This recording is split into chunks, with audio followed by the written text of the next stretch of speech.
다시 한번 질문을 드려볼게요. 이 세상에 많은 단어들이 있죠. 단어요, 단어. 이 세상에 있는 모든 단어들을 통틀어서 이 단어가 딱 떠오르면 우리의 마음이 먹먹해지는 그런 단어가 있습니다. 어떤 단어일까요? 엄마, 그렇죠? 엄마, 아빠, 부모님. 지금 제 정면에 앉아 계신 저분은 엄마 하면 울어요. 여기 정면에 공교롭게 여기 가운데 앉아있죠. 저희가 무슨 홍해가 건너듯이 가운데 나오는데 저는 쭉 이제 홍해를 건너서 저 끝자락에 도착된 저분은 엄마 하면 울어요. 아마 지금 책으로 다니고 있는 것 같은데 아마 저기 울고 있어요.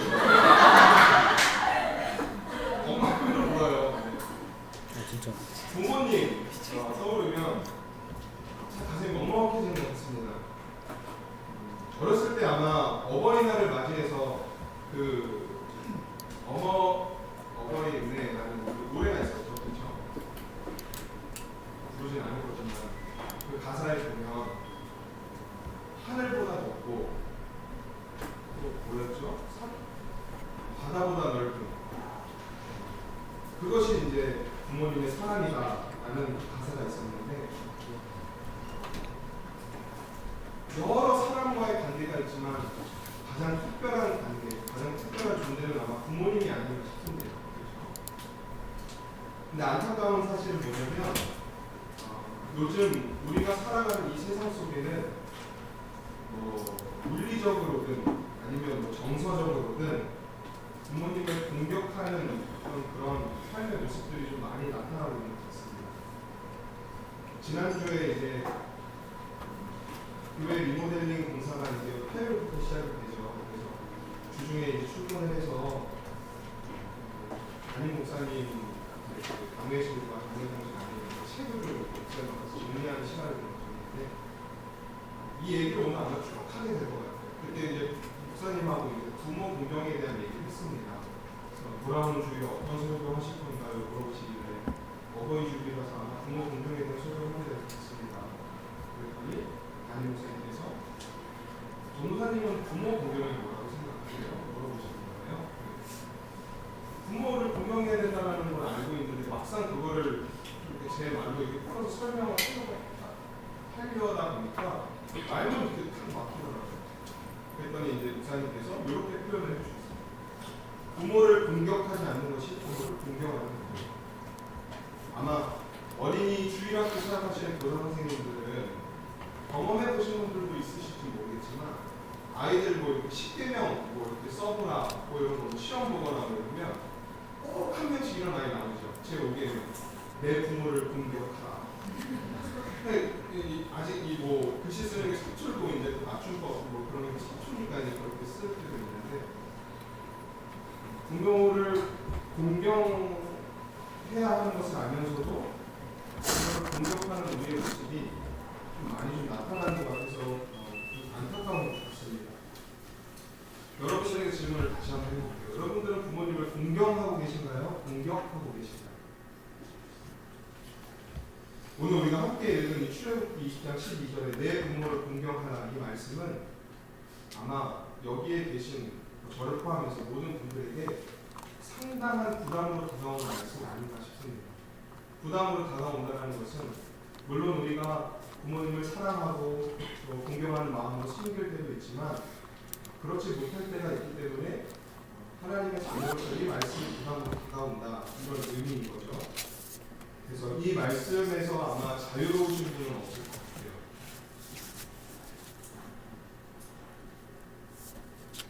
시대가 지날수록 부모님을 가까이 하기보다는 우리의 삶의 영역에서 부모님을 멀리하려 하고 바쁘다는 핑계 이런저런 핑계를 대면서 우리의 삶 속에서 부모님이라는 존재가 어렸을 때는 부모님이 없으면 어떻게 사나 이렇게 생각을 많이 했던 것 같은데 나이가 들고 시간이 들수록 점점 우리의 삶의 영역에서 부모님이라는 존재가 이렇게 잊혀지고 있구나 이런 걸 좀 생각을 좀 많이 해봤습니다.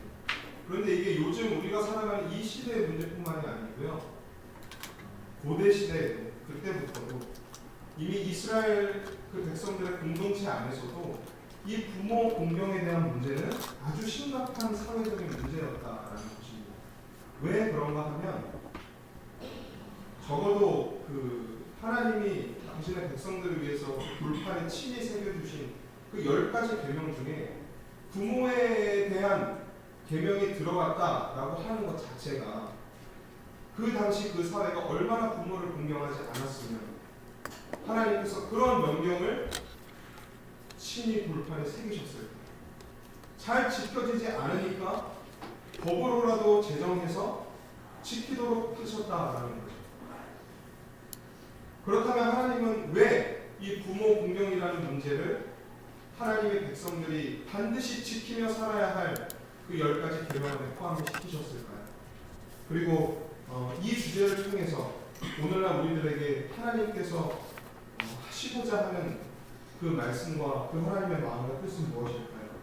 어떻게 하는 것이 부모를 정말 사랑하며 공경하며 사는 그런 삶인지 오늘 우리가 말씀을 보면서 한번 살펴보도록 하겠습니다.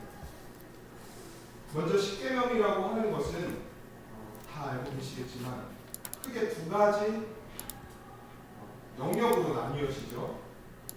첫 번째 계명부터 네 번째 계명까지, 그리고 5번째에서 10번째 계명까지 이렇게 두 가지 영역으로 나뉘어지는데 첫 번째 1에서 4계명까지는 누구와 관계된 계명인가요?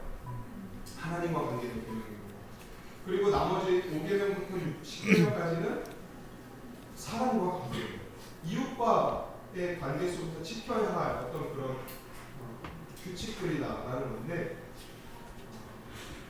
이 10계명을 이제 그 히브리 원어로 한번 이렇게 쭉 살펴봤습니다. 근데 하나님과 관계된 1에서 4계명까지 그 모든 계명 안에는 그 당시 구약시대 사람들이 사용했던 그 히브리 말로 하나님을 지칭하는 단어 중에 엘로힘이라는 단어가 있는데요. 이 엘로힘이라고 하는 단어는 1, 2, 3, 4 모든 계명에 이 단어가 포함이 됩니다. 그렇죠? 하나님과 관계된 계명입니다. 그리고 이제 5계명부터 10계명까지 사람과 관계된 이 6가지 계명은 하나님을 지칭하는 엘로힘이라고 하는 단어가 들어있지 않아요. 근데 한 가지 예외가 되는 계명이 있습니다. 사람과 관계된 6가지 계명 중에 한 계명에는요, 하나님을 지칭하는 엘로힘이라고 하는 이 단어가 포함이 되어 있습니다. 그게 어떤 계명일까요? 5번째 계명이죠. 내 부모를 돕는다. 이 말씀에 하나님을 지칭하는 엘로힘이라는 단어가 포함이 되어 있어요. 이것이 무엇을 의미할까요? 부모 공경에 대한 문제가 하나님을 섬기는 문제만큼이나 중요하다라는 것을 의미하는 겁니다. 그러면 하나님은 왜 10계명 속에 그 부모 공경에 대한 주제를 넣으셨을까? 우리는 왜 부모님을 공경하며 살아야 하는가? 그 이유를 좀 먼저 살펴볼 건데요.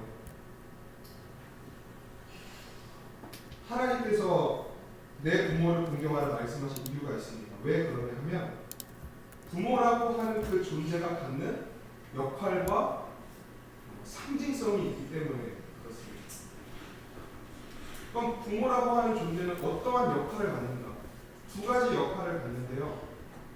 첫 번째 역할은 하나님의 대리자로서의 역할입니다. 그리고 또 다른 한 가지 역할은 하나님의 동역자로서의 역할입니다. 그래서 우리의 생명을 창조하신 분이 누구시죠? 하나님이시죠? 하나님이 우리의 생명을 창조하셨습니다. 원숭이가 진화되고 그런 거 아니죠? 하나님이 우리의 생명을 창조하셨는데 우리의 생명을 창조하실 때 누구를 통해서 창조하셨다는 말씀일까요? 부모를 통해서. 부모님을 통해서 우리의 생명을 창조하셨고 우리에게 생명을 얻게 하셨고 이 땅에서 그 생명 가지고 살아가게 하셨다는 겁니다. 그리고 레위기라고 하는 성경에 보면 여기에도 10계명에 대한 하나님의 말씀이 언급이 되어 있는데 이 부모를 공경하라는 이 5번째 계명에 대해서 레위기 19장 3절이 이렇게 설명합니다. 한번 같이 한번 읽어볼까요? 시작. 너희 각 사람은 부모를 경외하고 나의 안식일을 지키라. 나는 너희의 하나님 여호와이니라. 뭔가 하나가 단어가 틀리죠. 출애굽기에서는 부모를 어떻게 하라고 했나요? 공경하라는 단어를 썼습니다. 근데 여기 레위기에서는 똑같은 명령인데 어떤 단어를 썼죠? 경외하라. 근데 여러분들 잘 아시겠지만 우리가 전도서를 보면서도 뭐 요셉의 이야기를 살펴보면서도 이 경외라고 하는 단어는 누구한테만 쓸 수 있는 단어인가요? 하나님께만 쓸 수 있는 표현입니다. 근데 지금 사람, 특별히 부모라고 하는 존재와의 관계를 설명하실 때 하나님에게만 쓸 수 있는 이 경외하다라는 단어를 지금 성경에서 사용하고 있다는 것이죠. 이것은 곧 앞서 말씀드린 대로 부모라고 하는 존재는 하나님의 대리자, 그러니까 하나님을 대신하는 분입니다. 우리에게 있어서 또 하나님의 동역자. 그래서 어떤 일을 하셨냐면 우리의 생명을 창조하시고 그 하나님의 일에 동역을 해서 우리로 하여금 그 생명을 얻게 하셨고 이 땅에서 그 생명 가지고 살게 하셨다라는 겁니다. 그 일을 한 존재가 부모라고 하는 존재다라고 성경은 이야기하고 있습니다.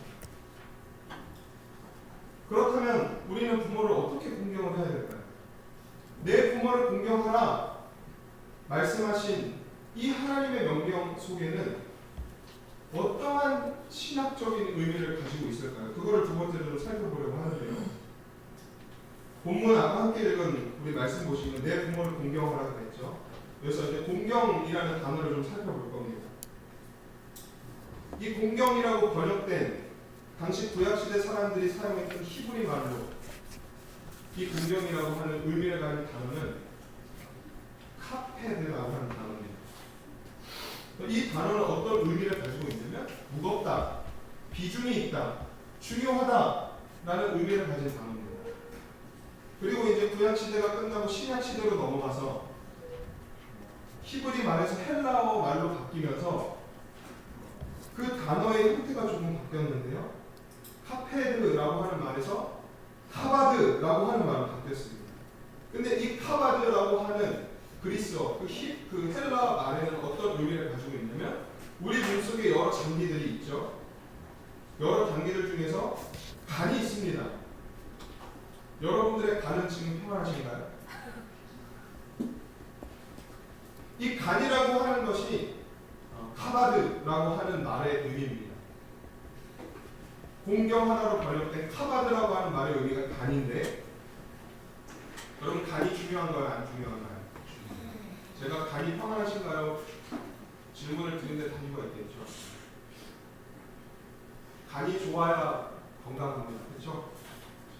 간이 나쁘면 피곤합니다. 그래서 차돌이는 간 때문이야. 피곤을 간 때문이야. 노래를 불렀죠. 그러니까 간이 가지고 있는 그 역할, 간의 비중이 그만큼 자기 중에도 크다는 거예요. 역할이 중요하고 비중이 있다는 겁니다. 뭐 크기로 봐서도 크잖아요. 무게도 있고. 간이 정말 중요해요, 여러분. 간 관리를 잘하세요. 공경하다는 말씀에 이런 의미가 담겨져 있다는 것은 부모님을 그만큼 무겁게, 비중 있게, 중요하게 대하라라는 겁니다. 그러니까 내 부모를 공경하라라는 말의 의미는 부모님이 그만큼 중요하니 중요한 만큼 부모님을 대하라라는 거죠. 그런데 이 아까 살펴봤던 그 이제 원어 얘기를 하는데 헬라 말로 카바드라고 하는 말의 반대 의미를 갖는 단어가 있어요. 그 단어는 칼날이라고 하는 단어인데 무겁다의 반대 개념이면 가볍다라는 의미를 가지고 있겠죠. 근데 그 칼날이라고 하는 단어는 가볍다라고 하는 의미로 쓰이지 않습니다. 어떤 의미로 쓰이냐면요. 저주와 경멸이라는 의미로 쓰이는 단어예요.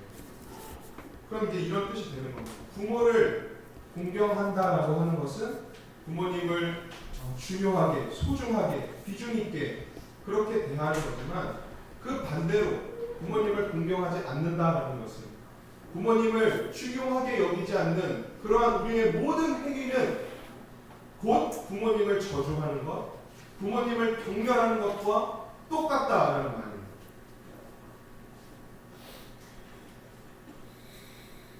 그러니까 여기에도 부모님을 저주하시는 분들이 있을 수 있고요. 부모님을 경멸하시는 분들이 있을 수 있습니다. 내 본심과는 다릅니다. 저도 그렇고요. 성경이 아주 이것을 잘 보여주는 예가 있어요. 창세기 19장을 보시면 아브라함과 롯이 이제 나오는데 이제 아브라함이 그 소돔과 고모라 성에 대한 메시지를 하나님으로부터 받아서 그 사실을 이제 조카 롯에게 이제 전달을 해줬습니다. 그래서 이제 조카 롯이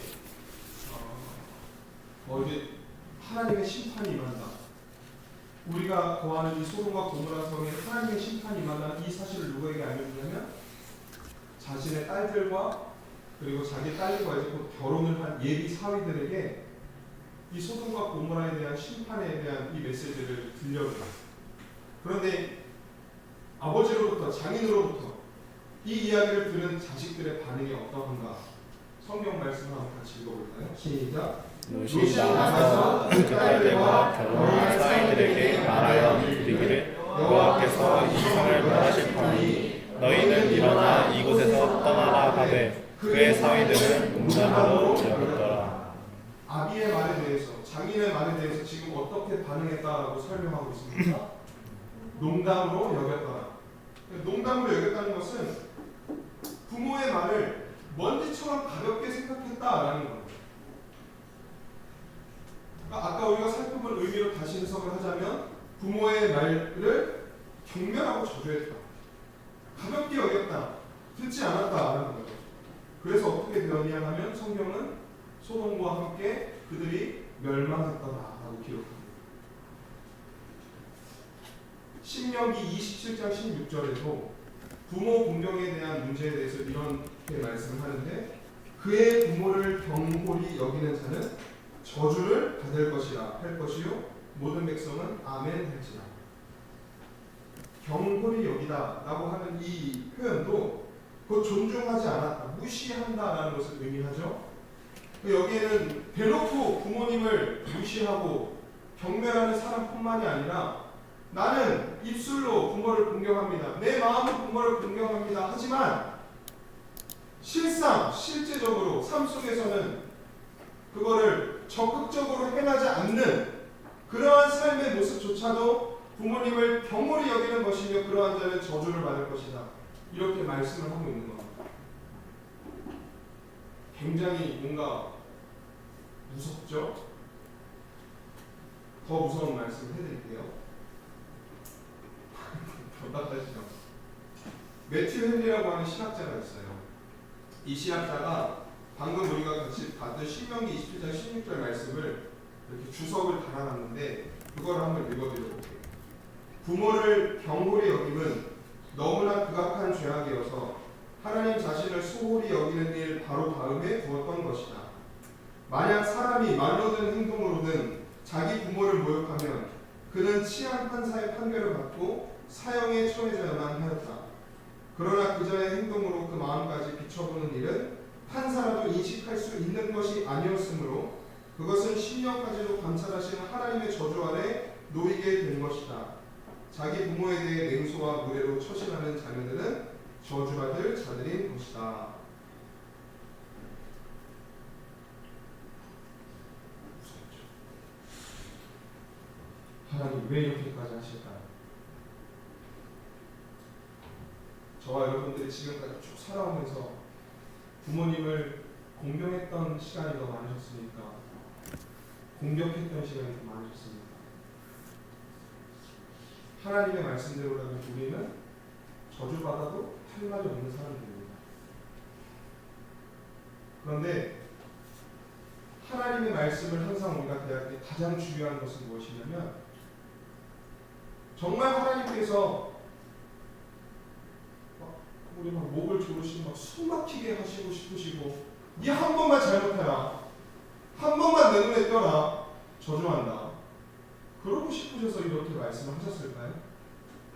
우리가 하나님의 말씀을 볼 때 정말 중요한 것은 무엇이냐면 물론 문자 그대로 해석하는 것도 틀린 것은 아니지만 하나님이 그렇게 말씀하신 데에는 그 속을 깊이 들여다보면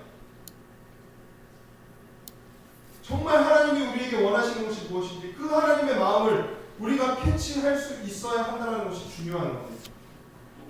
하나님이 부모를 공경하지 않으면 저주하겠다, 그렇게까지 말씀하신 것은 무엇이냐면 우리의 잘못을 책망하시기 위한 목적으로 그런 게 아니라 그만큼 부모라는 존재가 너희들에게 있어서 중요한 사람들이다, 나를 대하는 것처럼 너희의 부모를 대하라, 너희의 부모를 사랑하라, 이것이 너희를 향한 나의 마음이다, 나의 뜻이다, 이 하나님의 마음이 담겨져 있는 거예요.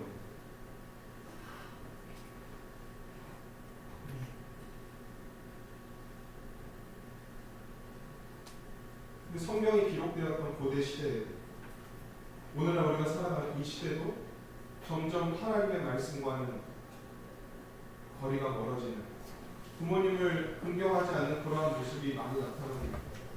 나랑 상관없는 일이지가 아니라 내 모습 속에, 내 삶 속에 그러한 모습이 많아졌으면 많아졌지 줄어들고 있지는 않는다는 것이죠. 어렸을 때는 부모님의 말씀을 무조건 믿고 따르고 그랬는데 머리가 커질수록, 키가 자랄수록, 경험이 하나둘씩 생겨날수록 어느덧 부모님의 권면은 잔소리로 여겨지고 내 힘으로 충분히 다 할 수 있어요, 내가 알아서 할게요, 이런 모습들이 자꾸 우리 안에 나타나고 있지 않나요? 여러분들은 하루에 부모님과 얼마나 많은 대화의 시간을 가지십니까? 우리의 모습을 좀 곰곰이 돌아봤으면 좋겠습니다. 성경은 분명히 말씀합니다. 부모라고 하는 존재가 어떤 존재인가? 그분들은 하나님의 대리자요, 하나님의 공동자로서 우리의 생명을 창조케 하신 분들입니다. 무엇보다 그분들은 몸소 우리에 대해서, 우리를 향해서 우리가 어떠한 모습으로 부모님한테 대하는지 그것과는 상관없이 늘 무조건적인 사랑, 헌신적인 사랑, 희생적인 사랑으로 몸소 그 사랑을 실천하시면서 우리를 향하신 하나님의 마음과 하나님의 사랑이 이러한 거구나, 그거를 깨닫게 해주시는 분들이다라는 겁니다. 그러기에 부모님들은 마땅히 우리의 공경을 받으셔야 하죠. 우리의 사랑을 받으셔야 하죠. 결론을 내겠습니다. 그렇다면 우리가 부모 공경 알겠는데 어떻게 이거를 실제적으로 좀 적용할 수 있을까? 어떻게 내가 정말 내 마음을 다해서 내 부모님을 사랑하며 공경할 수 있을까? 사도 바울은 골로새 교회에 편지를 보냈습니다. 골로새서라고 하는 성경인데요. 골로새서 3장 20절 말씀에 보면 사도 바울이 우리에게 좀 힌트를 주고 있습니다. 말씀을 한번 같이 읽어볼게요. 시작. 자녀들아 모든 일에 부모에게 순종하라. 이는 주 안에서 기쁘게 하는 것입니다. 바울은 이야기합니다. 부모님을 공경하는 것은 곧 모든 일에 있어 부모의 뜻에 어떻게 하는 겁니까? 순종하는 겁니다. 이거를 조금 더 쉬운 표현으로 바꿔서 말씀드리자면 부모를 공경하는 것은 곧 부모님이 원하시는 일을 하는 겁니다. 부모님이 기뻐하시는 일을 하는 겁니다. 그것이 하나님을 기쁘시게 하는 것이라 사도 바울은 이야기했습니다. 아까 앞서 말씀드렸지만 지난주에 수요일 날부터 목사님 이제 그 방에 있는 책들을 함께 정리했습니다. 책이 엄청, 보신 분들은 아시겠지만 책이 엄청 많았어요. 2,500번, 3,000번. 이게 막 책 나누고 뭐 오랜만에 나누고 하다 보니까 막 힘이 들어서 저도 모르게 막 방구도 나오고 처음 경험했거든요. 전혀 신호가 없었는데 너무 힘이 들었으니까 지리지 않은 게 다행인 거죠. 목사님하고 책을 막 이렇게 쌓고 나누면서 부모 공경에 대한 이야기를 좀 나누었습니다. 담임 목사님께서 저에게 소스를 주신 거죠. 설교 준비한다고 하니까. 근데 이제 저한테 물어보시더라고요. 전도사님은 사모님을 어떻게 사랑하세요? 물어보셨습니다. 그래서 제가 뭐라고 대답할게요? 원하는 대로 해주고 싶은데 그게 쉽지가 않습니다.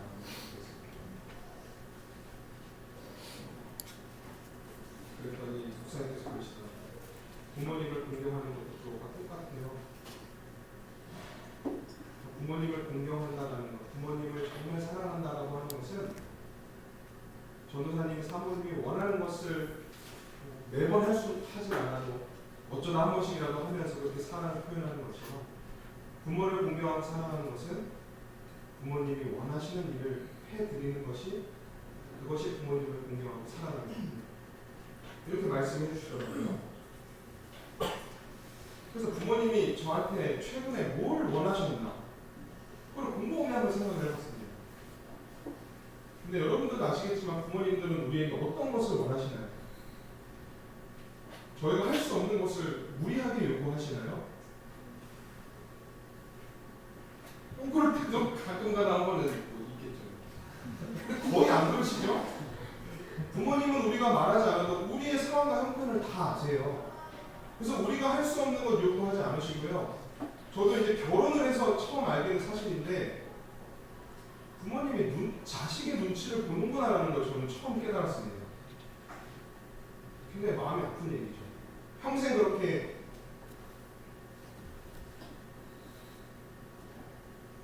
다 쏟아졌는데 마지막에 이제 막 눈치를 보세요. 이렇게 해서.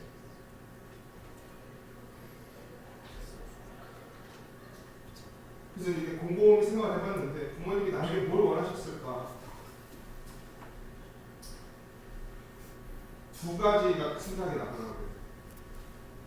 하나는 뭐였냐면 저는 이제 저희 아버지는 베트남에 이제 혼자 계셔서 부모님이 이제 혼자 계세요 집에. 근데 이제 돌아오는 토요일 아버지가 잠깐 귀국을 하셔서 어머님이 이제 좋으시니까 아버지 오시면 형네랑 같이 밥 한번 먹자. 엄마가 참 좋은 식당 하나를 갔는데 너무 좋아서 너희들 생각이 나더라. 형네랑 같이 다 같이 모여서 밥 한번 먹자. 근데 제가 뭐 말씀드렸는지 모르겠지만 제가 형을 별로 안 좋아해요. 저도 부모님한테 잘 못하지만 자꾸 형이 막 특히 저희 어머니한테 잘 못하는 그런 모습을 보면 얼굴 보기도 싫고 막 꼴보기도 싫고 막 그러거든요. 그래서 물론 어머니가 원하시는 대로 밥은 먹겠지만 그 전까지 내가 할 수 있는 최대한의 감당을 하지 않아요. 어머니가 형네랑 같이 밥 먹자 할 때마다 싫어요, 안 먹어요, 그럼 우리끼리 먹어요 계속 그랬거든요. 그게 생각이 나고 또 하나는 뭐였냐면 이번 주 화요일에 어떤 분께서 이제 그 영화 티켓을 주셨어요. 이미 본 영화인데 어벤져스의 느낌. 제가 여의도에 있는 IFC 그 영화가 굉장히 좋더라고요. 그렇게 좋은 데서 언제 또 공짜 영화를 볼까? 엔드게임 한 번 더 보고 싶기도 하고. 그래서 이제 아내랑 이제 퇴근해서 이제 보기로 했는데 한 4시쯤인가 부모님한테 어머니한테 카톡이 하나 왔어요. 그동안 한 번도 같이 밥 먹자 뭐 이런 얘기 잘 안 하시다가 간장게장 맛있는 게 있다. 오늘 저녁 같이 밥 먹을래? 계속 눈치 보시다가 갑자기 그렇게 남기셨더라고요. 그러니까 어머니는 자식을 잘 알아요. 제가 먹는 거 좋아하는 거 아니에요. 먹는 거를 자꾸 이렇게 쇼부를 보시고 하시고. 근데 이미 본 영화고 안 봐도 되는 영화인데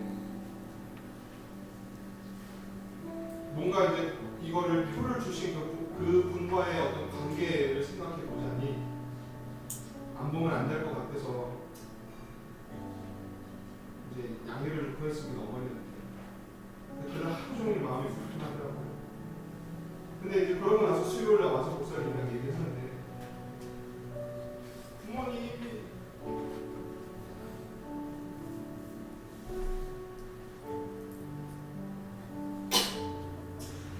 어머니가 나에게 원하셨던 것은 그냥 같이 밥 먹자. 근데 바쁘다는 핑계로 그 자리를 피하고 어머니는 이해해 주시겠지 그런 그냥 아니라는 생각으로 부모님이 원하셨던 거 진짜 대단한 말이었는데 그동안 못해드렸구나 이런 마음이 드니까 목사님 앞에 계신데 눈물이 이제 핑 도는 거죠. 그래서 목사님이 놀라셨는지 막 농담하시면서 눈물을 흘리진 않았지만 참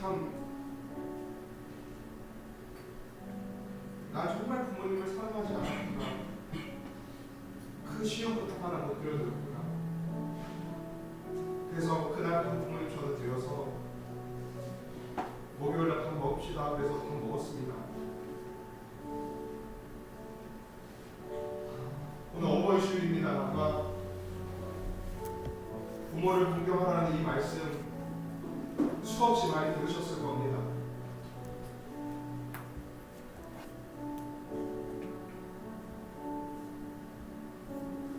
그런데 정말 여러분들에게 부탁드리고 싶은 것은 무엇이냐면 그냥 오늘 어버이 주일 맞아서 부모 공경하라는 말씀 들었구나, 그런 설교 한 편 들었구나, 그것으로 여러분들은 끝나지 않았으면 좋겠습니다. 어버이날이 되어서 어버이 주일이라고 해서 부모님께 효도하는 거 중요하지만 부모를 공경하는 문제는 어떤 스페셜한 날에 특별한 날에 하는 것이 아니라 그것은 매일매일 우리가 순종해야 하는 하나님의 말씀이자 뜻입니다. 그리고 그 부모를 공경하는 것은 그렇게 어려운 것이 아닙니다. 잠깐 내가 짬 내면 전화 통화하면서 부모님과 상황과 안부를 나눌 수도 있고 서로 안전한 것을 확인할 수 있고 부모님이 원하시는 것은 그게 다더라고요. 혹시 저와 같이 이런저런 핑계로 부모님의 마음을 헤아려드리지 못하고 혹여나 부모님과 오랜 시간 대화를 하지 못해서 또 여러 가지 사정과 이유로 인해서 부모님과 불편한 관계를 가지고 계신 분들이 혹시 계시다면 오늘 예배 끝나고 집에 가시는 길에 용기 내서 전화 한 통 드렸으면 좋겠습니다.